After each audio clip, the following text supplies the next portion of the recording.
Totoo kaya kapipig na merong hawak na voice recording or voice record si Senator Jinggoy Estrada ng pananakot ng minority black? Naku, sabi pa ni Senator Jinggoy Estrada sa kanyang press con na ilang ulit siyang kinausap, ilang ulit siyang tinakot ng minority black na magbaliktad, na kampihan, na mag-join forces ng minority black para mapatalsik itong si Alan Peter Cayetano. Pero very firm si Senator Jinggoy Estrada, mga kabibig. Hindi siya nagpatinag. Kahit kinasuhan na siya, inaresto na siya. Of course, makukulong siya sa Camp Crame. Pero hindi pa rin nagpapatinag at hindi siya kukuha na kayang sahod. Hindi siya mag-aas ng protection from the Senate. Haharapin niya ang kasong ito. Nako mga kabibig, ang mas intriguing dyan, ang intriga, sino kaya sa mga minority black senators ang nanakot kay Senator Jinggoy Estrada? Sinabihan pa si Jinggoy na lumipat ka na sa amin, Jinggoy, lumipat ka na kasi ikaw ang susunod na arestuhin. Kung nilipat ka sa amin, ay mababasura yung kaso mo. Yun daw ang deal. Si Jinggoy ayaw. Kaya nga sabi sa post ni Scotty Binang, paano if my voice record evidence si Senator Jinggoy nang siya ay tinatakot? Oo nga no. Alam niyo naman si Senator Jinggoy Estrada, matalino din yan. 'Di ba? Sa lahat ng mga ginawa na mga kalupitan, ito nangyari nga sa Senator Jinggoy Estrada. 'Di ba? What if daw kung my voice record na hawak ni Senator Jinggoy sa mga pananakot ng minority black? Kasi sabi sa speech ni Senator Jinggoy Estrada, may sasabong na impormasyon. Ito kabibig ha. Pakinggan ulit natin. Diba? Pero grabe ang majority members ha. Grabe ang majority black. Sinamahan si Senator Jinggoy Estrada. Hindi siya iniwan mga kabibig. Hindi siya iniwan kabibig.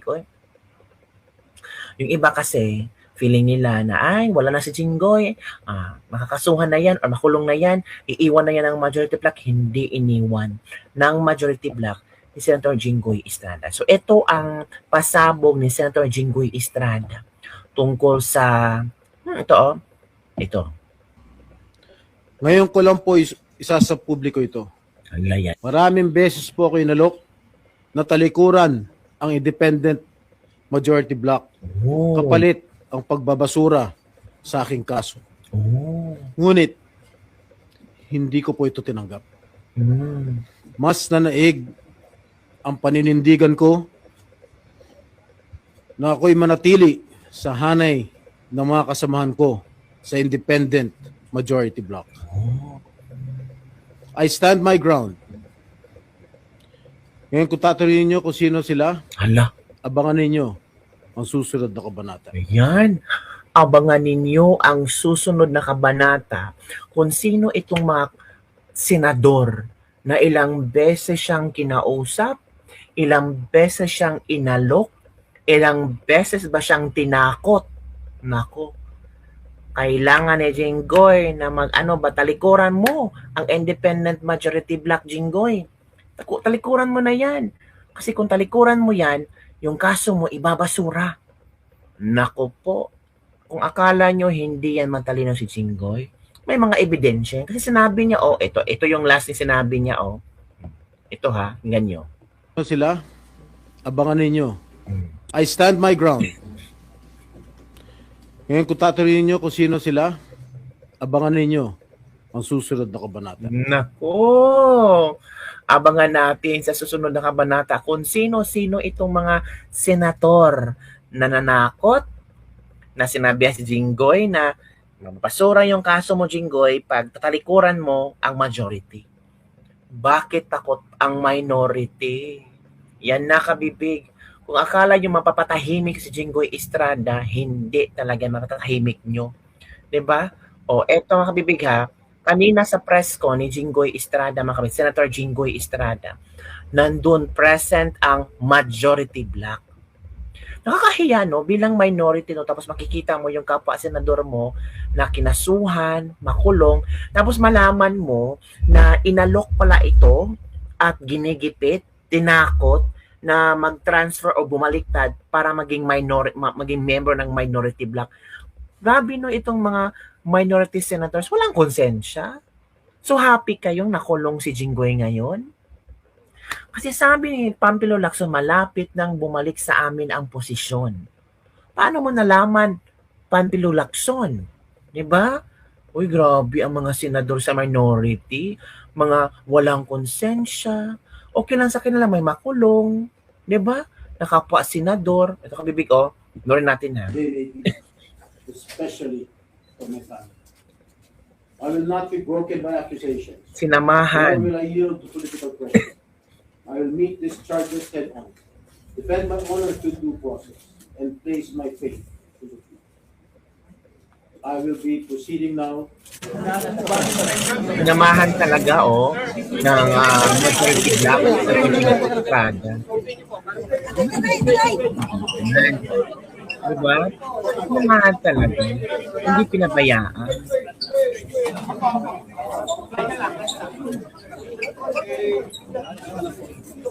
Kita sa bibig mo. Pasok ka, sir. Pasok.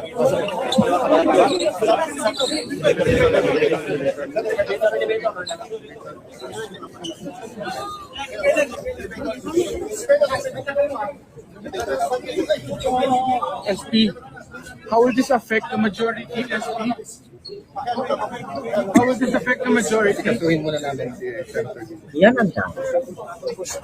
Kusuhin mo na si Senator Jinggoy. Yan ang totoong kaibigan. Alam niyo, mas lalo maging strong ang majority 13. Sa dinanas nila ngayon, mararamdaman nila na tayo na lang. Nagkakaisa.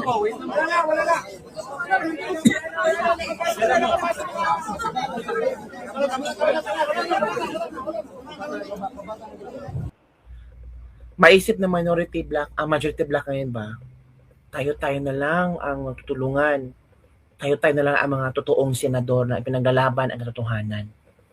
Ito kabig. Balikan natin kabibig yung press ko ni Senator Jinggoy Estrada, ang kanyang mga pasabog kanina mga kabibig. Ito na. Magandang hapon sa inyo lahat. I'm already in receipt of the warrant of arrest issued against me by the 5th Division of the Sandigan Bayan. Nais ko lang pong bigyan din ang mga bagay na ito. I will remain firmly with the majority bloc under the leadership of Senate President Alan Peter Cayetano. Hindi ako matitinag sa anumang panggigipit, pananakot, political maneuvering para talikuran ang aking paninindigan. I will not yield to threats. I will not be intimidated. I will not be pressured into surrendering my independence of judgment. I am giving instructions to the Senate Secretary to put on hold my salary. Personal kong pasya ito upang ipakita sa sambayan ng Pilipino na wala akong intensyon makinabang sa pondo ng bayan habang nililinis ko ang aking pangalan. At higit sa lahat, hindi ako papasailalim ng kustodya ng Senado. I will not seek Senate custody. Hindi ko gagamitin ang Senado bilang panangga laban sa mga aligasyon sa akin. Nakahanda akong ipagtanggol ang aking sarili sa hukuman at hindi ako magtatago sa likod ng institusyong ito upang umiwas sa proseso. Ipagtatanggol ko hanggang sa huli ang aking sarili para patunayan na walang batayan ang mga paratang sa akin. Kalokohan ang lahat na ito. Mismo ang Senate Legislative Budget Research and Monitoring Office or yung LBRMO ang nagsabi sa ombudsman na wala silang anuman dokumento o record na nagpapakita na ako ay nagpasok ng anuman insertion sa 2025 national budget. Ang mahalagang impormasyon nito ay kinilala pa mismo ni dating Senate Blue Ribbon Chairman Senator Panfilo Lacson bilang isang makabuluhang ebidensya na sumasalungat sa mga alegasyong binabato laban sa akin. So how can the office of the ombudsman file a plunder case against me when I am not even alleged to be part of or the mastermind of the supposed scheme? Wala po akong kinalaman dyan. Ngayon ko lang po isa sa publiko ito. Maraming beses po ako inalok na talikuran ang independent majority bloc kapalit ang pagbabasura sa aking kaso. Ngunit, hindi ko po ito tinanggap. Mas nanaig ang paninindigan ko na ako'y manatili sa hanay ng mga kasamahan ko sa independent majority bloc. I stand my ground. Ngayon kung tatanungin niyo kung sino sila, abangan ninyo ang susunod na kabanata. I stand my ground because what is at stake here goes far beyond my personal circumstances. What is at stake here is the independence of the Senate. This institution must never become vulnerable to external pressure. It must remain free from political coercion, free from undue influence, and free from any scheme designed to weaken its constitutional role as a co-equal and independent branch of government.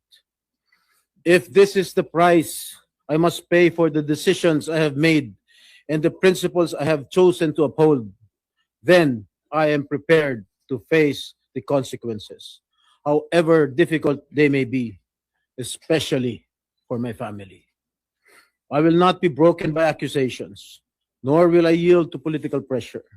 I will meet these charges head on, defend my honor through due process, and place my faith in the truth. I will be proceeding now to the CIDG to voluntarily surrender myself. Maraming salamat po.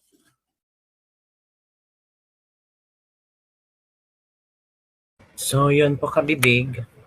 Nako, maghintay tayo sa susunod na pasabog ni Senator Jinggoy Estrada kung sino itong mga senador na kumausap sa kanya, posibleng tinakot siya na may kasong haharapin ka, aarestuhin ka, non-bailable yung kaso mo, pero kung ilipat ka sa minority, hindi mababasura yung kaso mo. Ganun na ba ngayon ang gobyerno natin? Doon pa lang parang, kung ako si Jinggoy, parang wow, para yatang nakaka-offend yun. Parang masasaktan yung pagkatao ko. Wala akong ginawang masama, tapos ipakukulong nyo ako. Tapos kailangan kong lumipat sa minority kasi mababasura yung kaso ko. Parang inamin ko na rin na meron talaga akong ginawang korupsyon. Diba? Parang inamin ko na rin na corrupt akong politiko, na meron akong nakuhang pera sa flood control project anomalies. So talagang pinag-isipan ni Jinggoy, kung talagang taimtim na dinesisyonan ni Jinggoy Estrada itong mga pangyayari ngayon. So para i-prove sa tao na hindi siya takot makulong, hindi siya totoong nagnakaw, he will face this thing. Hindi siya takot at hindi talaga niya iniwan ang majority bloc as well as hindi siya iniwan ng mga senador sa majority bloc. Talagang sinamahan siya, pinoprotektahan siya ng Senator Alan Peter Cayetano. Kabibig, ano ang inyong reaction nitong pasabog ni Senator Jinggoy Estrada? At akala natin si Jinggoy ang na-shock sa pangyayari, hindi pala. Tayo ang na-shock sa revelasyon ni Jinggoy Estrada. Merong mga senador sa minority black na kinausap siya, tinakot siya posible na kung hindi ka lilipat sa grupo namin, ipakukulong ka. Pero kung nilipat ka sa amin, absuelto, mapabasura ang kaso. Sino kaya yon? Sabi ni Jinggoy, abangan ang susunod na